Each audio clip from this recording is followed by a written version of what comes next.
ഹരേ രാമ രാമ രാമ ഹരേ ഹരേ ഹരേ കൃഷ്ണ കൃഷ്ണ കൃഷ്ണ ഹരേ ഹരേ ഗോവിന്ദനാമ സങ്കീർത്തനം ഗോവിന്ദ ഗോവിന്ദ. ഭാഗവതം നമ്മള് കൃഷ്ണ ചരിത്രത്തിലേക്ക് കടന്നു. ഒരധ്യായം പിന്നിട്ടു. നിരോധം എന്നുള്ള ലക്ഷണം. നിരോധോ ചിത്തവൃത്തി നിരോധ, ചിത്തവൃത്തി നിരോധ. നമ്മളുടെ ഉള്ളിലുള്ള ഈ ഒരു ഈശ്വരഭാവത്തെ യോജിപ്പിക്കുവാൻ വേണ്ടിയിട്ടുള്ള ആ ഒരു യോഗം, സമാധി എന്നുള്ള ഒരു അവസ്ഥയിലേക്ക് എത്തുവാൻ വേണ്ടിയിട്ട് ചിത്തത്തെ വൃത്തിയാക്കുന്നതിലൂടെ കിട്ടുന്ന ആനന്ദമാണ് യഥാർത്ഥത്തില് നിരോധം എന്നുള്ള ഒരു ലക്ഷണത്തിൽ നിന്നും ഈ ഭഗവാന്റെ കഥകൾ കേൾക്കുമ്പോൾ ഉണ്ടാകേണ്ടത്. എല്ലാത്തിനെയും രോധിക്കുക, വരുന്ന തടസ്സങ്ങളെയൊക്കെ പിന്നിട്ടുകൊണ്ട് അതിജീവിച്ചുകൊണ്ട് നമ്മൾ ഭഗവാനോട് ഭഗവാനോട് ചേർന്ന് നിൽക്കാൻ നമുക്ക് സാധിക്കുക. നമ്മളുടെ ആചാര്യമൊഴി അത് തന്നെയായിരുന്നു എന്ന് വേണേൽ പറയാം, അല്ലേ? ജീവിതത്തില് ഈ ഒരു ശുദ്ധഭാവത്തിലേക്ക് എന്ത് സാഹചര്യങ്ങൾ വന്നാലും അതിനെയൊക്കെ നിരോധിച്ച് നമ്മളുടെ ഈ ശുദ്ധഭാവത്തിലൂടെ നമുക്ക് നിൽക്കാൻ സാധിക്കുക. നമ്മള് ഇന്ന് പലതും പുറമേ ഉള്ള കാര്യങ്ങളിലൊക്കെ നമ്മൾ ഇടപെടുകയാണ്. അതിന് പകരം നമ്മളുടെ ഈ ഭാവത്തെ എന്നും പൊന്നുപോലെ നമ്മൾ നോക്കിക്കൊണ്ട് നടന്നാൽ നമുക്ക് സുഖമായിട്ട് ആ ഭഗവത് സായുജ്യത്തോടു കൂടി തന്നെ നമുക്ക് ഈ ശരീരത്തെ വെടിയാൻ സാധിക്കും.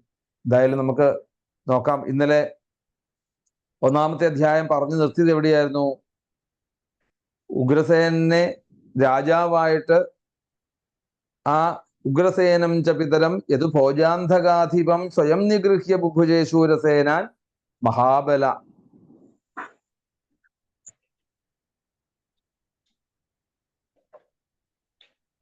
അവിടെ തൻ്റെ പിതാവായിട്ടുള്ള ഉഗ്രസേനെ ബന്ധനസ്ഥനാക്കിക്കൊണ്ട് കാരാഗ്രഹത്തിൽ അടച്ച് മഹാബലവാനായിട്ടുള്ള ആ ഒരു കംസൻ യാദവരുടെ രാജ്യങ്ങളുടെ എല്ലാം രാജ്യഭാരം ഏറ്റെടുത്തു എന്ന് പറയാണ്. ഇനി കംസന്റെ ഭരണം അവിടുന്ന് ആരംഭിക്കുകയാണ്.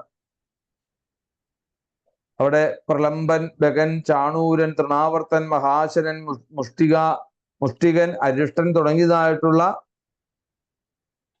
ധാരാളം അസുര രാജാക്കന്മാര് ഈ കംസന്റെ കൂടെ ഉണ്ടായിരുന്നു. അങ്ങനെ അവരുടെ സഹകരണത്തോടു കൂടിയിട്ടുള്ള ആ കംസൻ ചക്രേ ബലി മാഗധ സംശ്രയ, മഗധ രാജ്യത്തെ രാജാവായിട്ടുള്ള ജരാസന്ധൻ ആരാണ് ശരിക്കും യഥാർത്ഥത്തില്? ശശുരനാണ്. ശശുരൻ എന്ന് പറഞ്ഞാല് ഭാര്യമാരുടെ അച്ഛൻ. ജരാസന്ധന്റെ മക്കളെയാണ് അസ്ഥി പ്രാപ്തി എന്ന രണ്ടുപേരെ വിവാഹം കഴിച്ചിരിക്കുന്നത്. അപ്പൊ അങ്ങനെയുള്ള ആ ജരാസന്ധന്റെ ഒരു സഹായവും കൂടി വലിയൊരു ബലമായിരുന്നു കംസന് ഉണ്ടായിരുന്നത്. അപ്പൊ കംസന്റെ ഉപദ്രവം സഹിക്കാതെ യാദവന്മാരായിട്ടുള്ളവരെല്ലാവരും പല സ്ഥലത്ത് പോയി താമസിച്ചു. കുരു, പാഞ്ചാലം, കേകയം, ശാല്യം, വിദർഭ, നിഷധം, വിദേഹം, കോസലം തുടങ്ങിയതായിട്ടുള്ള അന്യരാജ്യങ്ങളിലൊക്കെ പോയി അഭയം പ്രാപിച്ചു. പിന്നെ ബാക്കി നിന്നതായിട്ടുള്ള കുറച്ചു പേര് ഏകേ തമനുരുന്ധാന ജ്ഞാതയ പര്യുപാസത്തെ ചുറ്റിപ്പറ്റി അവിടെ നിന്നു കംസന്റെ കൂടെ. അക്രൂരാദികളായിട്ടുള്ള ചിലര് അനുചരന്മാരായിക്കൊണ്ട് അവിടെ ആ മധുരാപട്ടണത്തില് കഴിഞ്ഞു. അതിനിടയിലാണ് ദേവകിയുടെ 6 പ്രസവം കഴിഞ്ഞു. ആ ബാലന്മാരെ എല്ലാം നിഷ്കരുണം ആ കംസൻ നിഗ്രഹിക്കുകയും 7ാമതായി ശേഷനായിട്ടുള്ള അനന്തൻ എന്നറിയപ്പെടുന്ന മഹാവിഷ്ണുവിന്റെ തേജസ് ദേവകിയുടെ ഗർഭത്തിൽ പ്രവേശിച്ചു. ആ ഗർഭം ഒരേ സമയത്ത് അവിടെ പറയുന്നു ഹർഷശോക വിവർധന ഗർഭോ ബഭൂവ ദേവക്യ ഹർഷശോക വിവർധന. ഒരേ സമയത്ത് തന്നെ ദുഃഖവും സന്തോഷവും ഉണ്ടാക്കി തന്നു എന്ന് പറയാണ്. എന്താണ് അവിടെ ഈ ദുഃഖം വരാൻ കാരണം? ഈ ദേവകീ ദേവി 6 കുട്ടികളെയും നിഷ്കരുണം പാറയിൽ അടിച്ചു കൊല്ലുന്നതായിട്ടുള്ള രംഗങ്ങളെ കണ്ടു കഴിഞ്ഞപ്പോഴേക്കും ഈ ഉണ്ണിയെയും ഇനി ആ പാറയിൽ അടിച്ചു കൊല്ലാനുള്ള ഒരു ഒരുക്കമാണല്ലോ ആരംഭിക്കുന്നത് എന്ന് അവിടുന്ന് തോന്നുമ്പോഴത്തേക്കും അത് ദുഃഖമായി അവിടെ. ഇനിയോ അവിടെ സന്തോഷത്തിന് എന്താണ് കാരണം? യഥാർത്ഥത്തിൽ അവിടെ 7ാമതായിട്ട് അനന്തൻ എന്നുള്ള മഹാവിഷ്ണുവിന്റെ തേജസ്സാണ് ദേവകീ ദേവിയുടെ ഗർഭത്തിൽ പ്രവേശിച്ചത് എന്നുള്ളത് അറിഞ്ഞതോടുകൂടി അവിടെ സന്തോഷത്തിന് കാരണമായി എന്ന് പറയാണ്. അപ്പൊ 7ാമത്തെ ഗർഭം ധരിച്ചപ്പോൾ ആ ഹർഷത്തിന് കാരണം കംസന്റെ അന്തകനായിട്ടുള്ള ഭഗവാൻ ഇനി അടുത്തത് ഭഗവാനാണ് ജനിക്കാൻ പോകുന്നത് എന്നുള്ള ഒരു സത്യത്തിന്റെ ആ ഒരു രീതിയിലുള്ള സന്തോഷവും അവിടെ. എന്തായാലും പറഞ്ഞു, ഭഗവാനപി വിശ്വാത്മാ വിദിത്വ കംസജംഭയം യദൂനാം നിജനാഥാനാം യോഗമായാം സമാദിശൽ. ഈ അമ്മയുടെയും അച്ഛന്റെയും ദുഃഖം മനസ്സിലാക്കിക്കൊണ്ട്, ദേവകീ ദേവിയുടെ ഭയം മനസ്സിലാക്കിക്കൊണ്ട് ഭഗവാൻ എന്ത് ചെയ്തു? മായാഭഗവതിയെ ആശ്രയിച്ചു. മായാഭഗവതിയെ അവിടുന്ന് മായാലോകത്ത് ചെന്ന് മായാഭഗവതിയോട് പറഞ്ഞു, ഗച്ഛ ദേവി പ്രജം ഭദ്രേ ഗോപഗോഭിരലങ്കൃതം രോഹിണി വസുദേവസ്യ ഭാര്യാസ്യ നന്ദഗോകുലെ അന്യാശകം സംവിഗ്ന വിവരേഷു വസന്തിഹി. തന്റെ ആശ്രിതരായിട്ടുള്ള ആ യാദവന്മാർക്ക് കംസനിൽ നിന്നുണ്ടായതായിട്ടുള്ള ഒരു ഭയം, അത് മനസ്സിലാക്കിയതായിട്ടുള്ള ഭഗവാൻ യോഗമായയ്ക്ക് കുറച്ച് നിർദ്ദേശങ്ങളൊക്കെ കൊടുത്തു. അല്ലയോ ഭദ്രേ ദേവി, മംഗളരൂപിണിയായിട്ടുള്ള ഹേ മായാഭഗവതി ദേവി, അവിടെ ഗോപന്മാരാലും അതുപോലെ തന്നെ ഗോക്കളാലും പ്രശോഭിക്കുന്നതായിട്ടുള്ള അമ്പാടി നന്ദഗോപരുടെ ഗോകുലത്തിലേക്ക് വേഗം അവിടെ ചെല്ലുക. വസുദേവരുടെ പത്നിമാരിലെ ഒരാളായിട്ടുള്ള രോഹിണി കംസനെ ഭയന്നുകൊണ്ട് അവിടെ രഹസ്യമായിട്ട് മധുരയില് ഇപ്പോ താമസിക്കുന്നുണ്ട്. വേറെയും സ്ത്രീകൾ അവിടെ ഇവിടെ ഒളിവിൽ കഴിയുന്നുണ്ട്. ഇപ്പൊ നമ്മളുടെ തേജോരൂപമായിട്ടുള്ള ആദിശേഷൻ അനന്തൻ ദേവകിയുടെ ഗർഭത്തിൽ പ്രവേശിച്ചു കഴിഞ്ഞു. അതുകൊണ്ട് മായാഭഗവതി ആ ഗർഭസ്ഥ ശിശുവിനെ ആകർഷിച്ച് രോഹിണിയുടെ ഗർഭപാത്രത്തിലേക്ക് നയിക്കണം. അത് ചെയ്തതിന് ശേഷം ഞാൻ തന്നെ എൻ്റെ അംശം കൊണ്ട് ദേവകിയുടെ പുത്രനായിട്ട് ഞാൻ അവിടെ അവതരിക്കും. അതുകൊണ്ട് ഭഗവതി നന്ദഗോപരുടെ പത്നിയായിട്ടുള്ള യശോദയില് ജനിക്കുവാൻ വേണ്ടി തയ്യാറായിക്കൊണ്ട് അമ്പാടിയിൽ ചെന്ന് കിടക്കുക. ഇപ്പൊ ഒരു സ്ത്രീയുടെ ഗർഭത്തിലുള്ള ഭ്രൂണത്തെ മറ്റു ഒരു ഉദരത്തിലേക്ക് മാറ്റുക എന്നത് യഥാർത്ഥത്തിലെ ദൈവികമായിട്ടുള്ള ശക്തി കൊണ്ടല്ലാതെ ഒരു ക്രിയകളെ കൊണ്ട് ഒന്നും സാധ്യമാകുകയില്ല എന്നുള്ളത് ഇന്നും തെളിയിച്ചിട്ടുണ്ട്. അല്ലെങ്കിൽ അത് സാധ്യമല്ല എന്നുള്ളത് കാര്യം മനസ്സിലാക്കിയിട്ടുണ്ട്. ഇതെല്ലാം ശരിക്ക് സ്ത്രീകളെ സംബന്ധിച്ചിട്ടുള്ള കാര്യങ്ങളാണ്. അതുകൊണ്ടാണ് ഭഗവാനും മായാഭഗവതിയെ തന്നെ ആ ദേവകിയുടെ അടുത്തേക്ക് അവിടുന്ന് പറഞ്ഞു വിട്ടത്. ആ ചുമതല മുഴുവൻ യോഗമായി ഏൽപ്പിക്കാൻ തന്നെ കാരണം അതാണ്. പിന്നീട് പറഞ്ഞു, ഹേ മായാഭഗവതി, ഇപ്പോ ഈ ചെയ്യുന്നതായിട്ടുള്ള ഒരു പ്രവൃത്തി കൊണ്ട് ജനങ്ങൾ ഇനി അവിടത്തേക്ക് പൂജിക്കും. അച്യുഷ്യന്തി മനുഷ്യാസ്താം സർവകാമവരേശ്വരീം ധൂപോപഹാര ബലിഭി സർവകാമവരപ്രദാം. മനുഷ്യർ ക്ഷേത്രങ്ങൾ നിർമ്മിക്കും. പല രീതിയിലുള്ള നാമധേയങ്ങളിലും സർവകാമങ്ങളുടെയും വരങ്ങളുടെയും ഒക്കെ അധിഷ്ഠാന ദേവതയായിക്കൊണ്ട് എല്ലാവരും അവിടുത്തെ ആശ്രയിച്ചുകൊണ്ട് പൂജിക്കുവര്. അപ്പം അവയെല്ലാം സ്വീകരിച്ചുകൊണ്ട് സന്തോഷത്തോടുകൂടി ആശ്രിതർക്ക് പ്രദാനം ചെയ്യുന്നവളുമായിട്ടുള്ള മായാഭഗവതിയെ മനുഷ്യരെല്ലാം ധൂപോപഹാര ബലിഭി സർവകാമവരപ്രദാം, ഷോഡശോപചാര പൂജാദികളും ബലികളും ഒക്കെ നൽകിക്കൊണ്ട് അവരൊക്കെ ആരാധിക്കും. നാമധേയാനി കുർവന്തി സ്ഥാനാനിച്ച് നരാഭുവി, അവര് പല രീതിയിലുള്ള നാമധേയങ്ങളിൽ ആരാധിക്കും. ദുർഗ എന്ന് വിളിക്കും, ഭഗവതി എന്ന് വിളിക്കും, ഭദ്രകാളി എന്ന് വിളിക്കും, വിജയ, വൈഷ്ണവി, കുമുദ, അല്ലെ, ശ്രീമാതാ, ശ്രീ മഹാരാജ്ഞി, ശ്രീമത്സിംഹാസനേശ്വരി, വിവിധ നാമങ്ങളിലൂടെ അവിടത്തേക്ക് ആരാധനകൾ അവിടുന്ന് കിട്ടും. അതുകൊണ്ട് എല്ലാ ദേവീ ക്ഷേത്രങ്ങളിലും സന്നിധാനം ചെയ്യുന്നത് ഈ യോഗമായയാണ് എന്നുള്ളത് മനസ്സിലാക്കുക. വ്യത്യസ്ത നാമങ്ങൾ കൽപ്പിക്കുന്നുണ്ട് എന്നുള്ളത് മാത്രമേ ഉള്ളൂ. ഭദ്രകാളിയായാലും ദുർഗയായാലും പാർവതി ആയാലും എല്ലാം തന്നെ ഒരേ ഒരു ഈശ്വരന്റെ ഈശ്വരന്റെ അനന്യ ശക്തിയായിട്ടുള്ള ഭഗവതിയാണത്. പല പേരുകളിൽ അവിടെ അറിയപ്പെടുന്നു എന്ന് മാത്രം. അപ്പം ലോകരുടെ എല്ലാ അഭീഷ്ട സിദ്ധിക്കും കൂടിയാണ് യോഗമായ അവിടെ നിയോഗിച്ചത്. അന്ന് ഭഗവാന്റെ ആ ഒരു നിയോഗമാണ് യഥാർത്ഥത്തിൽ നമ്മൾ ഇന്നും അല്ലേ, സർവമംഗളമംഗല്യേ ശിവേ സർവാർത്ഥ സാധികേ, ഓരോരോ ഗൃഹങ്ങളിൽ പോലും ഭഗവത് സേവ ചെയ്യുന്നതിന്റെ ഒരു കാര്യം തന്നെ എന്താണ്, ഭഗവാൻ അന്ന് നമുക്ക് നിയോഗിച്ചത് കൊണ്ടാണ് അവിടെ. അപ്പൊ യോഗമായ അപ്രകാരം ഇനി ആയുധങ്ങളോടുകൂടി ജനിക്കുന്നതായിട്ട് നമുക്ക് 4-ാം അധ്യായത്തിൽ നമുക്ക് കാണാൻ സാധിക്കും. എന്തായാലും ഗർഭസംഘർഷണാത്തം വൈ പ്രാഹുസംഘർഷണം ഭുവി രാമേതി ലോകരമണാൽ ബലം ബലവതുച്ഛയാൽ. ആ ദേവകീദേവിയുടെ ഗർഭത്തിൽ നിന്നും സംകരിഷണം ചെയ്ത് ആ രോഹിണിയുടെ ഗർഭത്തിലേക്ക് ആക്കിയത് കൊണ്ടാണ് സംകരിഷണൻ എന്നുള്ള ഒരു പേര്. ഗർഭത്തിൽ നിന്ന് സംകരിഷണം ചെയ്യുകയാൽ അദ്ദേഹത്തിന് സംകരിഷണൻ എന്ന പേര് ലോകരിട്ടു. പിന്നെയോ രാമേതി ലോകരമണാത് ബലം ബലവതുച്ഛയാൽ, ലോകരെ രമിപ്പിക്കുന്നത് കൊണ്ട് രാമൻ എന്നും പിന്നെയോ അതിബലം ഹേതുവായിക്കൊണ്ട് ബലൻ എന്നും ഒക്കെ അദ്ദേഹം അറിയപ്പെടുന്നു എന്ന് പറയാണ്. എന്തായാലും ഈ ബലരാമ അവതാരത്തില് രോഹിണിയുടെ ഉദരത്തിലേക്ക് യോഗമായയാൽ മാറ്റി സ്ഥാപിക്കപ്പെട്ടതായിട്ടുള്ള ആ ഒരു ഭ്രൂണം അവിടെ വളർന്ന് വളർന്ന് വളർന്ന് വളർന്ന് പൂർണ്ണമായി കഴിഞ്ഞപ്പോഴേക്കും ആ ബലരാമൻ അതായത് പൂർണ്ണ സമയത്ത് രോഹിണി ഗർഭത്തിൽ നിന്നും അവിടുന്ന് പ്രസവിച്ചു. ബലരാമ അവതാരം അവിടെ ഉണ്ടായി.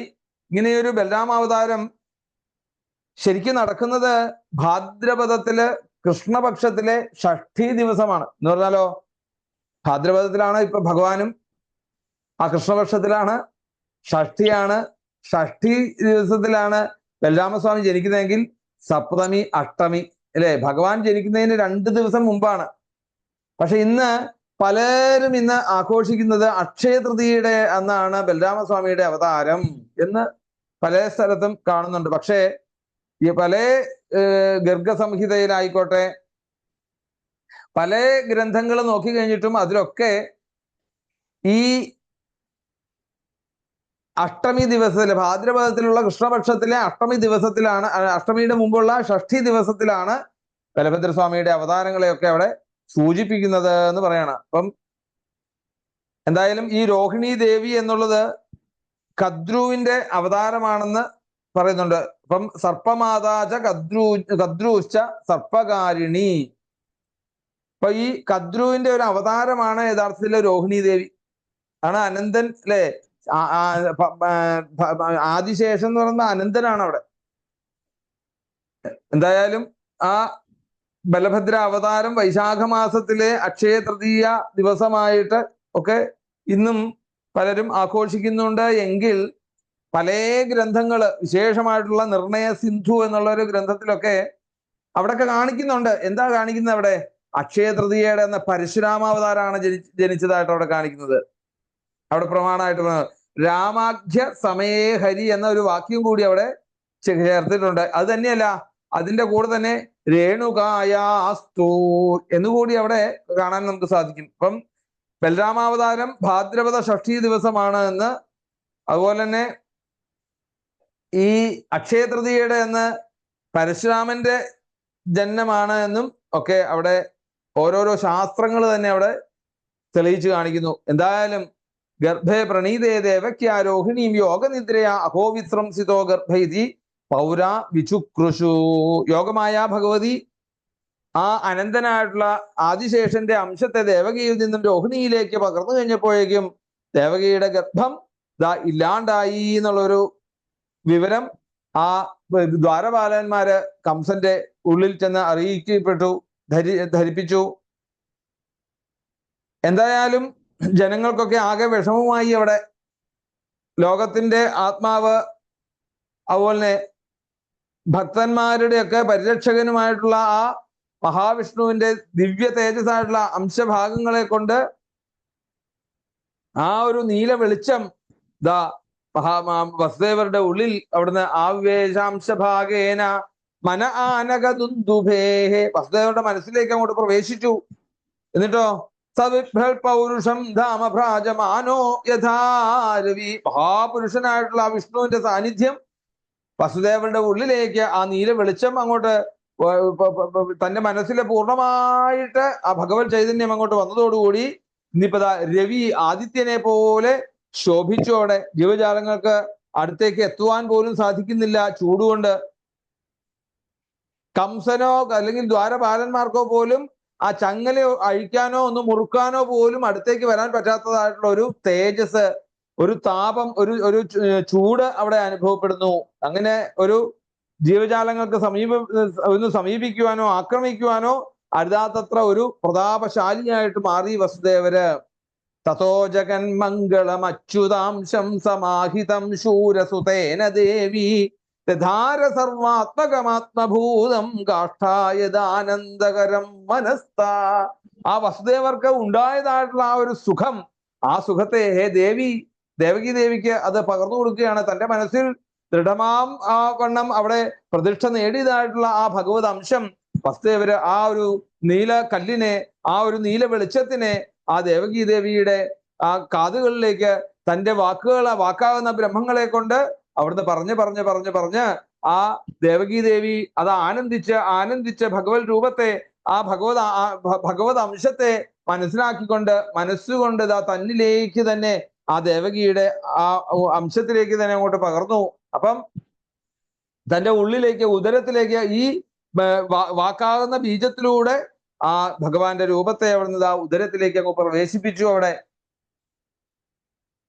എന്തായാലും ആദ്യമേ തന്നിൽ ഉള്ളത് തന്നെയാണ് എന്നുള്ളത് വ്യക്തമായിട്ട് അറിയാമെങ്കിൽ പോലും സകല ജീവജാലങ്ങളുടെയും ആത്മാവായിട്ടുള്ള ആ ഒരു തേജസ് ആണ് ഈ തന്റെ ഉള്ളിലേക്ക് ഇപ്പോൾ വന്ന് ചേർന്നിരിക്കുന്നത് എന്നുള്ളത് മനസ്സിലാക്കിക്കൊണ്ട് നേരെ ആ കിഴക്ക് ദിക്ക് പൂർണ്ണമായ ആ ചന്ദ്രനെ സ്വീകരിക്കുന്നത് പോലെ, എങ്ങനെയാണോ കിഴക്ക് ദിക്ക് ആ പൂർണ്ണ ചന്ദ്രനെ അവിടുന്ന് സ്വീകരിക്കുന്നത് എന്നതുപോലെ അത്യാഹ്ലാദത്തോടു കൂടി ദേവകി ദേവി ആ തേജസ്സിനെ മനസ്സുകൊണ്ട് അത് പൂർണ്ണമായിട്ട് അങ്ങോട്ട് സ്വീകരിച്ചു. എന്തായാലും ഈ വസുദേവർക്ക് പോലും ഈ ഒരു അവസ്ഥയിലേക്ക് എത്താൻ സാധിച്ചത് എങ്ങനെയാണ്? നമ്മൾ നേരത്തെ പറഞ്ഞതുപോലെ ആ സമാധി എന്നുള്ള ഒരു അവസ്ഥയെ പ്രാപിച്ചു കഴിഞ്ഞപ്പോഴത്തേക്കും ഉള്ളിൽ അങ്ങോട്ട് പൂർണ്ണമായിട്ട് ആ നീല വെളിച്ചം, ആ കണ്ണന്റെ ആ ഒരു അംശം മുഴുവൻ, കൃഷ്ണന്റെ അംശം മുഴുവൻ അവിടുന്ന് മനസ്സിലങ്ങോട്ട് പൂർണ്ണമായിട്ട് തെളിഞ്ഞു. പിന്നെ എന്തൊക്കെ മനസ്സിൽ നിന്ന് പുറത്തേക്ക് വരുന്നത് മുഴുവൻ എന്താണ്? ആ കൃഷ്ണമയമല്ലാതെ വേറെ ഒന്നുമില്ല.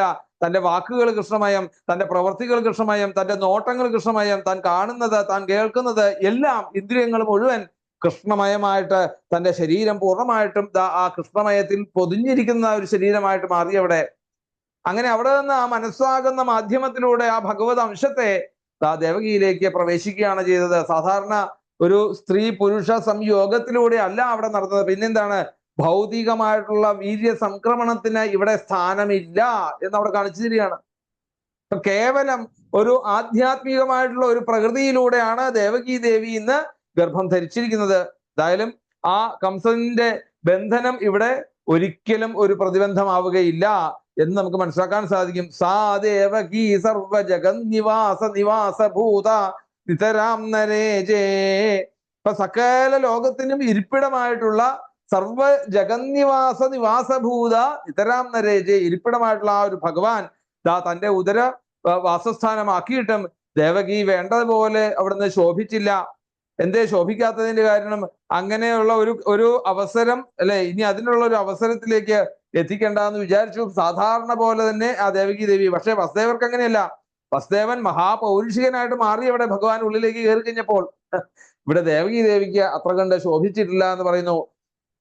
പിന്നെയോ ഭോജേന്ദ്രഗേഹേ അഗ്നിശിഖേ വരുദ്ധ സരസ്വതി ജ്ഞാനഖലേ യഥാ സതി. ആ കംസന്റെ ഗൃഹത്തില് ഇങ്ങനെ ബന്ധനസ്ഥനായിട്ട് കിടക്കുന്നത് കൊണ്ട് അവളുടെ ആ തേജസ് അന്യർക്ക് ദൃശ്യമാക്കാൻ സാധിച്ചില്ല, അന്യർക്ക് അത് കാണാൻ സാധിച്ചില്ല. എങ്ങനെയാണോ ഒരു ഘടദീപം ഈ കുടത്തിനകത്ത് വെച്ച് അടച്ചു വെക്കുമ്പോൾ ബാഹ്യമായിട്ട് അതിന്റെ പ്രകാശം അവിടെ പുറത്തേക്ക് വരാത്തതുപോലെ ആ തന്റെ ഉള്ളിലുള്ള ആ ദേവകിയുടെ ഉദരത്തില് ആ ഘടദീപം അവിടുന്ന് ജ്വലിക്കുന്നത് പുറമേ ഉള്ളവർക്ക് അത് കാണുവാൻ വേണ്ടിയിട്ട് അവിടെ സാധിച്ചില്ല. അങ്ങനെ ദേവകിയുടെ തേജസ് കംസഗൃഹത്തില് ഒതുങ്ങി നിന്നു എന്നുള്ളൊരു ഭാവം.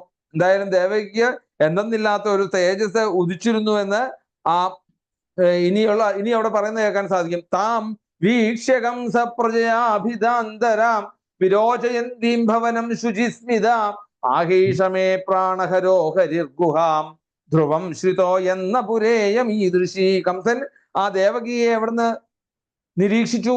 അവളുടെ ആ ഒരു മന്ദഹാസം, അവളെ നോക്കിയൊന്ന് മന്ദഹസിക്കുന്നു. ഇങ്ങനെ സ്വന്തം പ്രഭയില് ആ ഗൃഹത്തെ മുഴുവൻ ശോഭനമാക്കിയിട്ടുള്ള ആ ദേവകീയ ദേവി കണ്ടു കഴിഞ്ഞപ്പോഴത്തേക്കും കംസൻ എന്താണ്, തന്നെ നിഗ്രഹിക്കുവാൻ വേണ്ടി ജന്മമെടുക്കുന്ന മഹാവിഷ്ണു ഇവളുടെ ഗർഭത്തിൽ ആവിർഭവിച്ചിരിക്കുന്നു എന്നുള്ളത് അവിടുന്ന് മനസ്സിലാക്കിക്കൊണ്ട്, ഇവൾക്ക് ഇതിനു മുമ്പ് ഇത്രയൊന്നും തേജസ് ഉണ്ടായിരുന്നില്ല. ഇതൊക്കെ ആത്മഗതമായിട്ട് ധ്രുവം ശ്രിതോ എന്ന പുരേയം ഈ ദൃശി, അവിടുന്ന് സ്വയം അവിടുന്ന് ആത്മഗതം ചെയ്തു അവിടെ. പിന്നെയോ ആ മഹാവിഷ്ണുവിനെ നമുക്ക് എന്ത് ചെയ്യാൻ കഴിയും? കിമദ്യ തസ്മിൻ കരണീയമാശുമേ യദർത്ഥതന്ത്രോ വിഹരന്തി വിക്രമം സ്ത്രീയാ സ്വസുർ ഗുരുമത്യാവധോയം യശശ്രിയം ഹന്തി അനുകാലമായു. ആ മഹാവിഷ്ണുവിനെ സംബന്ധിച്ചിടത്തോളം തന്നെ ഒന്നും ചെയ്യാൻ സാധിക്കില്ല. ക്ലേശിച്ച ആർജിച്ച ആ ഒരു പരാക്രമം ശരിക്ക് വൃഥാ ശ്രമിക്കുന്നതില് നശിപ്പിക്കുവാനുള്ളതല്ല യഥാർത്ഥത്തില്. അതുകൊണ്ട് ദേവകിയെ വധിക്കുന്നതും ഒരിക്കലും ഉചിതമല്ല.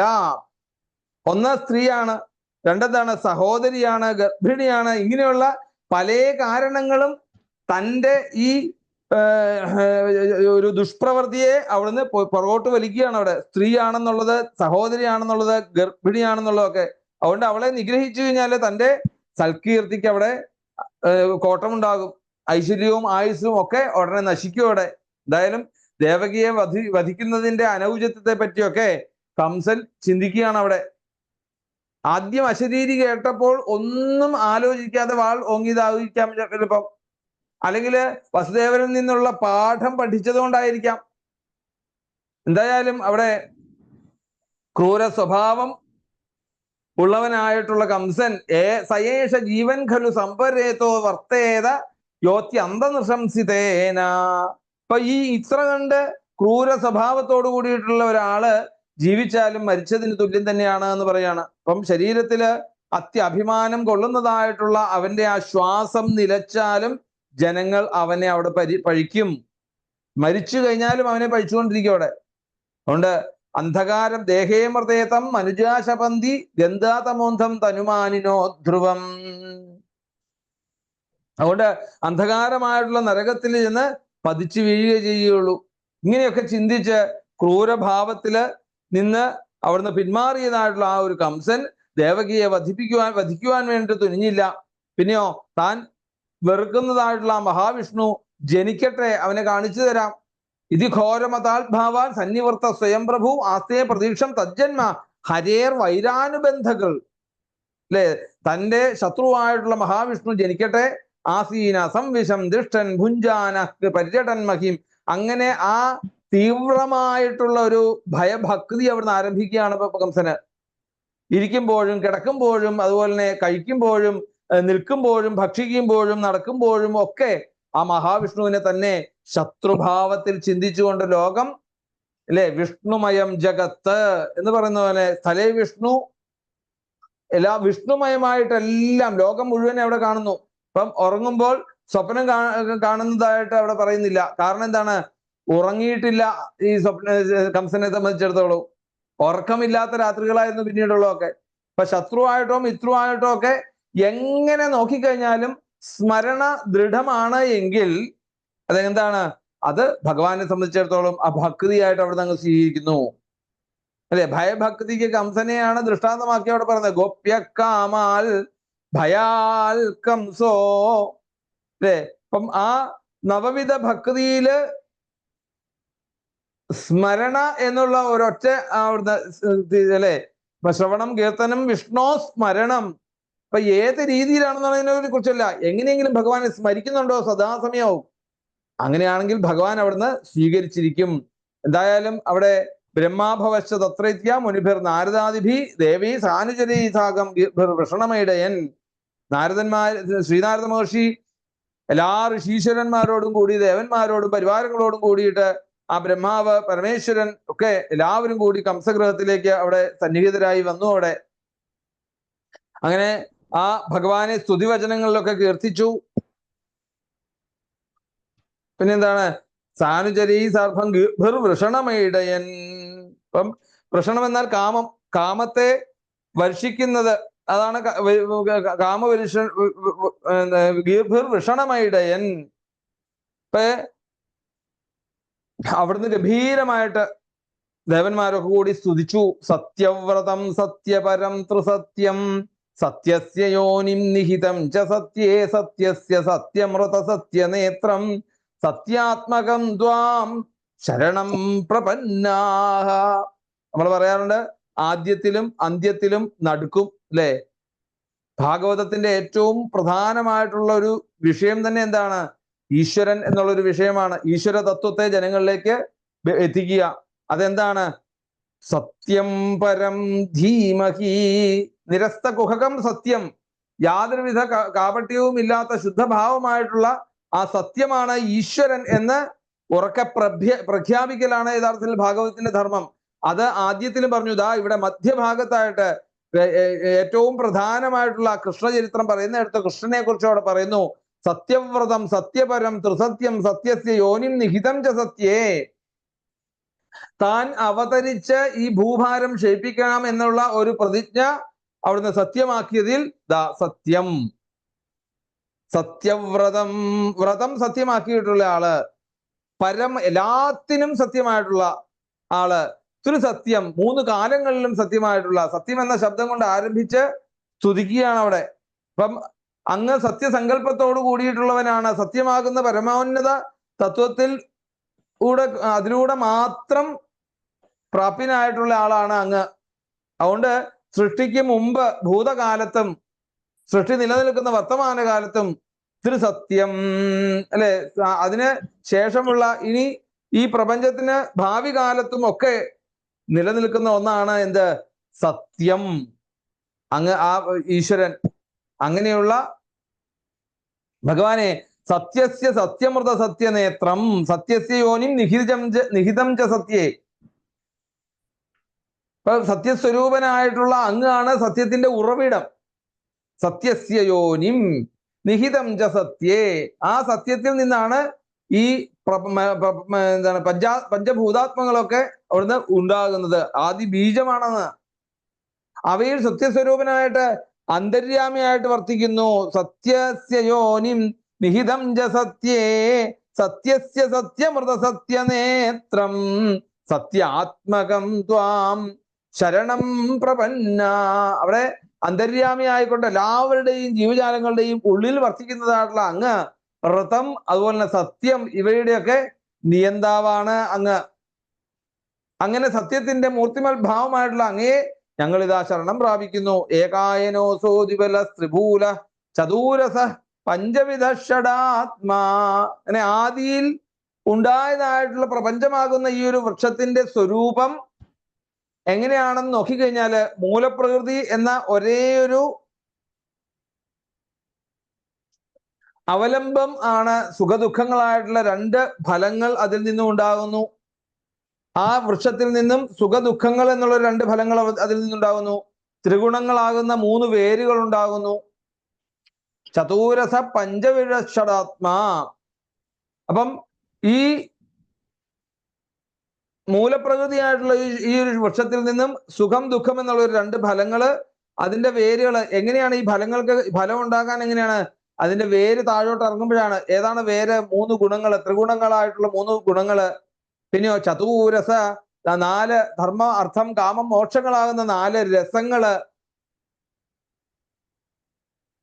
പിന്നെ നേത്രാദി പഞ്ചേന്ദ്രിയങ്ങളാകുന്ന ആ അതിന്റെ പ്രകാരങ്ങള്, ശോകം മോഹം ജര മൃത്യു വിശപ്പ് ദാഹം എന്നിങ്ങനെയുള്ള വികാരങ്ങൾ, 6 ഷഡ്വികാരങ്ങൾ, അല്ലെങ്കിൽ ജന്മാദി ഷഡ്ഭാവങ്ങള്.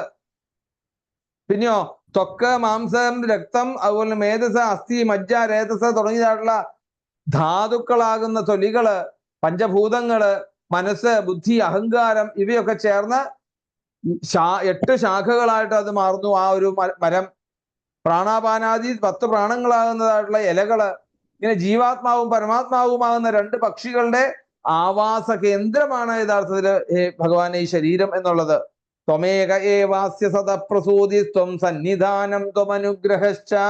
ഈ പ്രപഞ്ച വൃക്ഷത്തിന്റെ സ്രഷ്ടാവും രക്ഷകനും നാശകനും ആരാണ്? അവിടുന്ന് തന്നെയാണ്. അങ്ങയുടെ ഈ മായയ്ക്ക് അധീനനായിട്ടുള്ളവര് പലതായി കാണുന്നു. അത് അങ്ങയുടെ ഈ മായ കൊണ്ടാണ് പലതും താനല്ല എന്നുള്ളത് മനസ്സിലാക്കാൻ സാധിക്കുന്നത്. യഥാർത്ഥത്തില് അങ്ങാണ് എല്ലാത്തിൻ്റെയും അല്ലെ ആധാരഭൂതമായിട്ടുള്ളത് അങ്ങാണ്.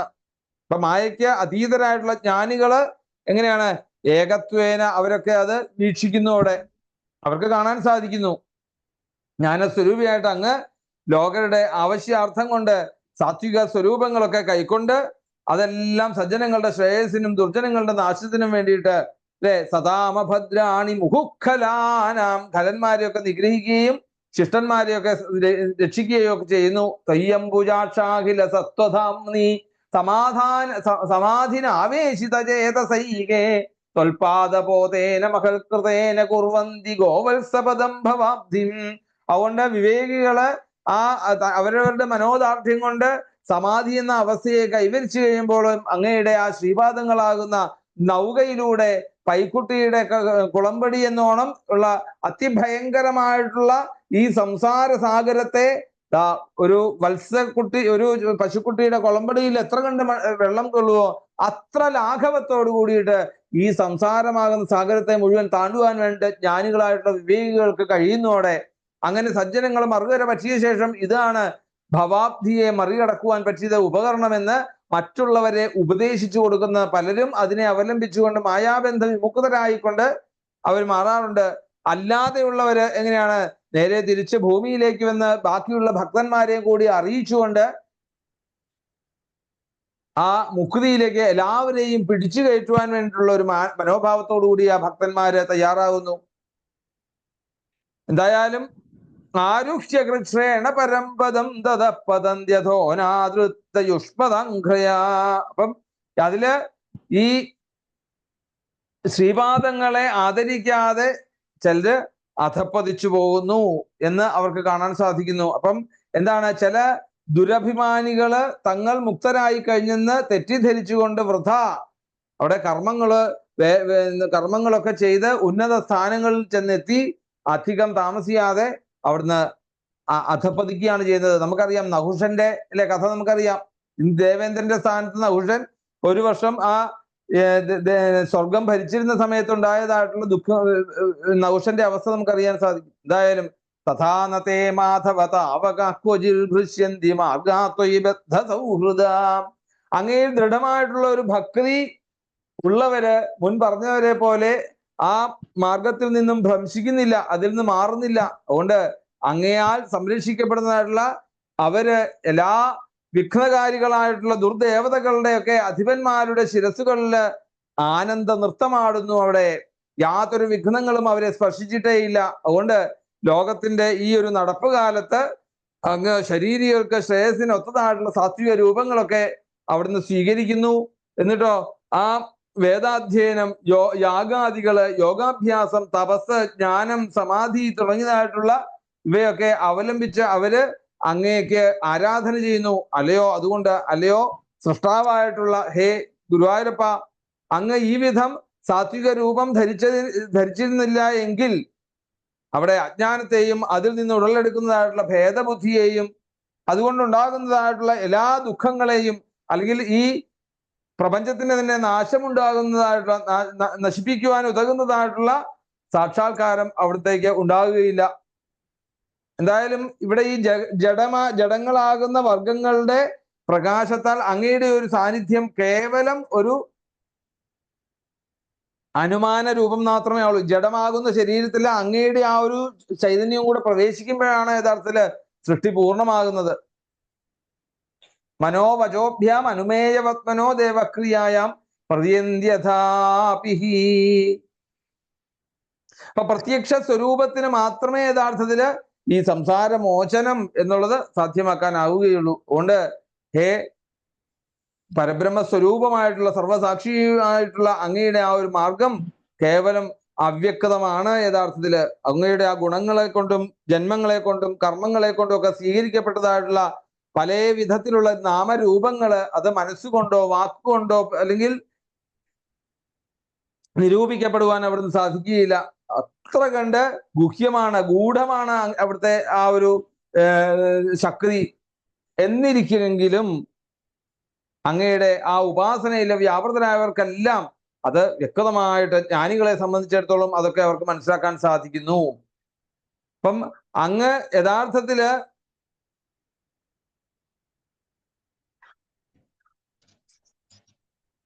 ജനങ്ങൾക്ക് ഉപാസിക്കുവാൻ ഉതകുന്നതായിട്ടുള്ള ദേഹങ്ങളെയാണ് സ്വീകരിക്കുന്നത്. നാമാനി എന്താണ് കുതിസ്തുതിയില് പറഞ്ഞതുപോലെ തന്നെ ഓരോ ഭക്തന്മാരെ അവരുടെ സന്തോഷത്തിന് വേണ്ടിയാണ് ഭഗവാൻ ഇവിടെ ജനിച്ചത് എന്നുള്ള ഒരു അവസ്ഥയായി അവിടെ. അപ്പൊ ജനങ്ങൾക്ക് ഉപാസിക്കുവാൻ വേണ്ടതായിട്ടുള്ള സൗന്ദര്യമായിട്ടുള്ള ദേഹത്തെ അങ്ങ് അവിടുന്ന് സ്വീകരിച്ചു.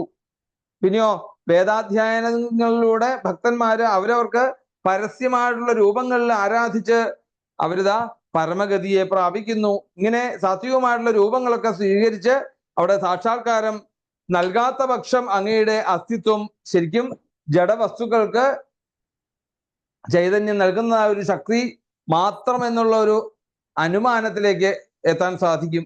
എന്തായാലും അത് അജ്ഞാനത്തെയും ഭേദബുദ്ധിയും ഒക്കെ തുടച്ചു നീക്കുവാൻ വേണ്ടി അപര്യാപ്തമാവുകയും ചെയ്യും. പ്രത്യക്ഷീഭവിച്ചു കഴിഞ്ഞാലോ മാത്രമേ ഈ സൽഭാവത്തിന് പ്രാബല്യം ഉണ്ടാവുകയുള്ളൂ. അതുകൊണ്ട് ആ രൂപത്തെ ആരാധിച്ചാൽ മാത്രമേ ജനങ്ങൾക്ക് ഇന്ന് അജ്ഞാനത്തെ ദൂരീകരിക്കാൻ സാധിക്കുകയുള്ളൂ, ആ സംസാര നിവൃത്തി വരുത്തുവാനും സാധ്യമാവുകയുള്ളൂ. ആ പ്രത്യക്ഷത്തിൽ നിന്നാണ് യഥാർത്ഥത്തിൽ അനുമാനത്തെക്കാൾ പ്രാമാണ്യമെന്ന് അവിടെ നമുക്ക് കാണാൻ സാധിക്കും. ശൃണ്വൻ ഗൃണൻ സംസ്മരയം ചിന്തയൻ നാമാനി രൂപാണി ച മംഗളാനി തേ ക്രിയാസു യത്തൊച്ചരണാരവിന്ദയോ ആവിഷ്ടചേതാനഭവായ കൽപ്പതേ. ആരാണോ സൽക്കർമ്മങ്ങൾ ചെയ്യുമ്പോൾ അത് അങ്ങയുടെ നാമം സങ്കീർത്തനം ചെയ്യുന്നത്, ഗൃണൻ അതിനെ കേൾക്കുന്നത് ആരാണോ, സംസ്മരയം ചിന്തയൻ അതിനെ സ്മരിക്കുന്നത് ആരാണോ, അങ്ങനെയുള്ള അങ്ങയുടെ ആ ശ്രീപാദങ്ങളിൽ സമർപ്പിച്ചതായിട്ടുള്ള ആ ശുദ്ധമായിട്ടുള്ള മനസ്സോട് കൂടിയിട്ട് ആ ഭാവത്തിലേക്ക് തന്നെ എത്തിച്ചേരുന്നു. ക്രിയാസുയ ത്വച്ചാരണാരവിന്ദയോ ആവിഷ്ടചേതാന്ന ഭവായ കൽപ്പതേ. പിന്നെ ഒരിക്കലും ഒരു പുനർജന്മത്തിന് വിഷയീഭവിക്കുന്നില്ല അവിടെ. അതുകൊണ്ട് ആ മോക്ഷത്തെ തന്നെ മുക്തിയെ തന്നെ അവിടുന്ന് പ്രാപിക്കുന്നു. ഇഷ്ട്യാഹരേസ്യ ഭവതപദോ ഭുവോ ഭാരോപനീതസ്തവ ജന്മനേശിതോ ദൃഷ്ട്യ അങ്കിതാം ത്വൽപദകേസു ശോഭനീർദ്രക്ഷ്യാമഗാന്ത്യാം ച തവാനുകമ്പിതാം. ശ്രീകൃഷ്ണ അവതാരങ്ങളെ കൊണ്ട് തന്റെ ആസ്ഥാനമാക്കിയിട്ടുള്ള ആ ഭൂമിയുടെ ഭാരം ഇന്ന് ദൂരീകരിക്കപ്പെട്ടിരിക്കുന്നു. അങ്ങയുടെ ലക്ഷണസമ്പന്നങ്ങളായിട്ടുള്ള ആ തൃപ്പാദങ്ങള്, ആ കാലടി ഇവിടെ ഭൂമിയിൽ പതിച്ചു കഴിഞ്ഞ ഭൂമിയും സ്വർഗവും ഒക്കെ ഇന്ന് പല രീതിയിൽ ശോഭിക്കപ്പെടുന്നു. അങ്ങനെ ഒന്ന് കാണാൻ സാധിക്കുന്നത് തന്നെ മഹാഭാഗ്യം. അങ്ങനെ ജന്മാതിരഹിതനായിട്ടുള്ള അങ്ങ് നതേ ഭവസ്യേശ ഭവസ്യ കാരണം വിനാ വിനോദം ബദതർക്കയാമഹേ. അങ്ങ് യഥാർത്ഥത്തിൽ പരമാത്മാവാണ്. യഥാർത്ഥത്തില് ഇപ്പം ജീവാത്മാക്കൾക്കുള്ള ജനനം, സ്ഥിതി, അതുപോലെ മരണം, ഇങ്ങനെയുള്ള സൃഷ്ടി സ്ഥിതി സംഹാരം എന്നുള്ള അവസ്ഥകളൊക്കെ അങ്ങ് എടുക്കുന്നത് ശരിക്കും എന്താണ്? മായികമാണ്, അല്ലെ? ഭവോ നിരോധ സ്ഥിതിരപ്യവിദ്യ കൃതായതസ്ത്വ ഭയാശ്രയാത്മനി. അത് മായയെ ആശ്രയിച്ചുകൊണ്ടാണ് അങ്ങ് ഇതെല്ലാം സ്വീകരിക്കുന്നുള്ളതെന്നൊക്കെ അറിയാം. പിന്നെയോ അങ്ങ് എന്തൊക്കെ അവതാരങ്ങളാണ് ഇവിടെ എടുത്തത്. ഹേ ഭഗവാനെ, മത്സ്യം, ഹയഗ്രീവൻ, കൂർമ്മം, നരസിംഹം, വരാഹം, അല്ലെ, ഹംസം,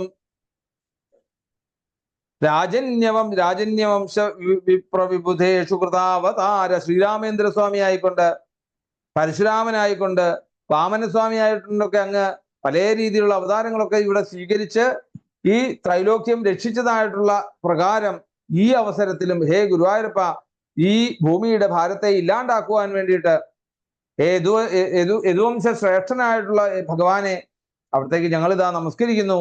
അല്ലയോ ദേവകീദേവി, പരമപുരുഷനായിട്ടുള്ള ഭഗവാനെ, അല്ലെ, ദൃഷ്ടിയാമ്പതേ കുക്ഷിക തപ്പരപ്പുമാൻ അംശേന സാക്ഷാൽ ഭഗവാൻ ഭവായ നാം മാഭൂത്ഭയം ഭോജപതേർമൂഷോർഗോപ്തായതൂനാം ഭവിതാ തവാത്മജ. ദേവകീ ദേവി പരമപുരുഷനായിട്ടുള്ള സച്ചിദാനന്ദ സ്വരൂപനായിട്ടുള്ള ആ ഭഗവാനെ തന്റെ ഉദരത്തിലേക്ക് പ്രവേശിച്ചിരിക്കുന്നു. എന്തൊരു ഭാഗ്യമാണ് കിട്ടിയിരിക്കുന്നത്. നമ്മുടെ എല്ലാം ഈ ശ്രേയസ്സാണ് ഈ ഒരു അവതാരം. അതുകൊണ്ട് മൃത്യു മുമ്പിൽ കണ്ടുകൊണ്ടുള്ള ആ മുമ്പിൽ കണ്ടെത്തുന്നതായിട്ടുള്ള ആ കംസനെ ഒരിക്കലും ഭയപ്പെടേണ്ട കാര്യമില്ല. ആ തന്റെ ഉള്ളില്, അല്ലെങ്കിൽ ദേവകീ ദേവിയുടെ ഉള്ളില് പുത്രൻ എന്നുള്ള രീതിയിൽ പുത്രഭാവേന അതാ ഇന്ന് യാദവരുടെ ഒക്കെ ദുഃഖത്തെ ഇല്ലാണ്ടാക്കുവാൻ വേണ്ടി ഈ പ്രപഞ്ചത്തിന് ഉപരിയായിട്ടുള്ള ആ ഭഗവാനെ അവിടുന്ന് ഇന്ന് ഗർഭത്തിലേക്ക് ധരിച്ചിരിക്കുകയാണ്. അതുകൊണ്ട് യാതൊരു രീതിയിലും അവിടുന്ന് പേടിക്കേണ്ട വിഷയമില്ല എന്നുള്ള രീതിയിൽ ദേവന്മാരെല്ലാവരും കൂടി വന്ന് ആ ദേവകീയ ദേവിയെയും കൂടി അവിടുന്ന് പ്രശംസിച്ചുകൊണ്ട് അവിടുന്ന് അങ്ങ് സ്തുതിച്ചു. അങ്ങനെ ആ ഭഗവാനെ സ്തുതിച്ച ദേവന്മാര് ബ്രഹ്മാവിനെയും ശിവനെയും ഒക്കെ മുമ്പിൽ നടത്തിക്കൊണ്ട് അവിടെ നിന്നും പിന്നീട് യാത്രയായി എന്ന് പറയുകയാണ്. അതോടുകൂടിയാണ് ആ ദ്വിതീയ അധ്യായം അവിടെ സമാപിക്കുന്നത്. ഇന്ന് നമുക്ക് ആ രണ്ടാമത്തെ അധ്യായം പാരായണം ചെയ്യാം. ഗോവിന്ദനാമ സങ്കീർത്തനം. ഗോവിന്ദ ഗോവിന്ദ.